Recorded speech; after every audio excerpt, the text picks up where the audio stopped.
आम सरकार आसबार गोटे वर्ष पूरण होती गोटे वर्ष पूर्ति पालन अवसर रे आज द्वितीय वर्षर प्रथम दिन रे आज आमर वर्ष पूर्ति पालन प्रथम जो आमर कार्यक्रम आज यही ऐतिहासिक बालीजात्रा पड़िया कटक ठारे अनुष्ठित होती महिला सशक्तिकरण पाई ये विशेष कार्यक्रम से नारी शक्तिर समावेश करा जायछि। आज आम देशर प्रधानमंत्री मोदी जी जो तांकर नारा देइछंती सबका साथ सबका विकास सबका विश्वास एवं सबका प्रयास यही आधार रे समाजर सबु वर्गर लोकंकु आग को आनिबा पई पड़िबो आ तेबे जाई विकसित भारत गठन हबो। से आधार रे जो चारिटी वर्गर लोकंकु गुरुत्व देइछंती समानक भितरे गरीब महिला कृषक एवं युवक ये चारोटी वर्गर लोकंक भितरे आमे सबुठारु बड़ प्राथमिकता देइछु महिला मानकर सशक्तिकरण करिया पई। आज महिला मानकर सशक्तिकरण करिवा पई जो कार्यक्रम आमर कटक बालीजात्रा रे एठी आज महासमारोह रे एठी पालित हो जाइछि। एही अवसर रे महिला सशक्तिकरण करिवा पई आमर जो नुआ सरकार आसिला परे आम योजना जो सुभद्रा योजना ताकू गुरुत्व देवा एवं मिशन शक्ति सहित मध्य ये समस्त नारी शक्ति को जागरण करने विभिन्न कार्यक्रम आज आम ए जोड़ीछु। विशेष करके सुभद्रा योजना रे गोटे वर्ष भितर दुईटी किस्ती 1000 टंका आर्थिक सहायता देवा ये परिप्रेक्षी रे समानंकु जो सचेतन करा हेइतिला दायित्व दिया जाइतिला जे सेतिरे आर्थिक दृष्टिकोण किभଳି भाव में तांकर आर्थिक व्यवसाय काम कृषि कार्य से किभଳି भाव में एसएचजी ग्रुप रो समस्त माँ भणी माने आगो को बढ़िबे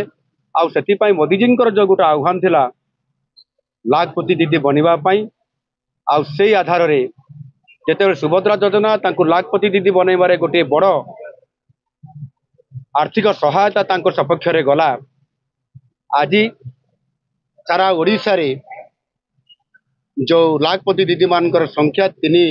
लाख 4 लाख जोटी थिला आज 16 लाख 60,000 रु अधिक हेबा एवं भारत वर्ष रे प्रथम स्थान अधिकार करिबा ये निश्चित भाव रे केवल हिताधिकारी मानंकु एथिरे किछि आर्थिक सहायता प्रदान करिबा ये केवल गोटे मूल लक्ष्य नुह मूल लक्ष्य होची वुमेन एम्पावरमेंट ताकू एम्पावरमेंट करिया पई सशक्तिकरण करिया पई जो पदक्षेप आज नुआ सरकार नहीं आज ये अनेक ये कटकर जो माँ भणी मैंने आसी समानक भितरु आज केवल लक्षपति दीदी है ना आज समानक भितरु जड़े 4 लक्षपति दीदी होती आउ जड़े उद्योगी प्रतिष्ठित हो पारी लाखपति दीदी है से 37 लाख टंका वर्ष को रोजगार ये निश्चित भाव में आम सरकार बहुत बड़ा गोटे अचिवमेंट बा सफलता आउ से दृष्टिकोण प्रत्येक क्षेत्र में महिला मान को आगू को आनिबा सामना को आनिबा एवं समानंको आर्थिक दृष्टिकोण विभिन्न बैंक सहित लिंकेज करिबा रिवॉल्विंग फंड को तांकर वृद्धि करिबा समानकर कम्युनिटी फंड को डबल करिबा ये काम करिबा द्वारा धीरे धीरे आज महिला माने सामना को आसुचंती एवं जेहेतु समग्र लोकसंख्यार अधा होउचंती महिला माने आ समानंको फोकस करिबा आर्थिक दृष्टिकोण आगो को आनिबा समाजर मुख्य क्षेत्र में सामिल करिबा एवं तार सहित जो आमर जीडीपी रो जो ग्रोथ होउची ता भितर मध्ये समानकर बहुत बड़ा गोटे भूमिका तांकर बिना ये केबे आगो को बढ़ी पारिबो नाही। जो 2036 रे समृद्ध ओडिशा गठन करिया पई आमे जो विजन डॉक्यूमेंट तैयारी करिछु 36 पाई 36 ये कार्यक्रम सहित आगामी दिन में मोदी जी संकल्प जो अच्छी 2047 रे विकसित भारत करिया पई एतिर महिला मानक प्राधान्य दिया जाइछि एवं सेति पई समान किभଳି भाव सशक्त हो पारिबे सेति पई आज महिला क्षेत्र में मध्य आम सरकार जो महिला मान क्षेत्र में जो बजेट रखिंट प्रावधान से ପାଖାପାଖି ଆପଣଙ୍କର 99,800 କୋଟି ଟଙ୍କାରୁ ଅଧିକ, ଯାହା ମହିଳାମାନଙ୍କ ଗୋଟିଏ ବର୍ଷରେ ବଜେଟ୍ ଭିତରେ ଅବଦାନ ଆମ ସରକାର ରଖିଛନ୍ତି। ୟା ପୂର୍ବରୁ କୌଣସି ସରକାର ଏତେ ଅର୍ଥ ମହିଳାମାନଙ୍କ ବିକାଶ କ୍ଷେତ୍ରରେ ଏହି ଅର୍ଥକୁ ବଜେଟ୍ରେ ପ୍ରାବଧାନ କରିନଥିଲେ। ତେଣୁ ନିଶ୍ଚିତ ଭାବରେ ଆମେ କଥାରେ ନୁହଁ, କାମରେ ବିଶ୍ୱାସ କରୁ। କଥା କହିବା ସହିତ କାମ କରିବା, ଏ ଦୁଇଟି କଥାକୁ ନେଇକି ଆଗକୁ ଗଲେ ଓଡ଼ିଶାର ଉନ୍ନତି ଏବଂ ଓଡ଼ିଶାର ବିକାଶ ଆଗକୁ ବଢ଼ିବ। ସେହି ଆଧାରରେ ଆଜି ଗୋଟିଏ ବର୍ଷ ପୂର୍ତ୍ତି ଅବସରରେ ଯେଉଁ ଯୁଗାନ୍ତକାରୀ କାର୍ଯ୍ୟକ୍ରମ ସବୁ ନେଇଛୁ,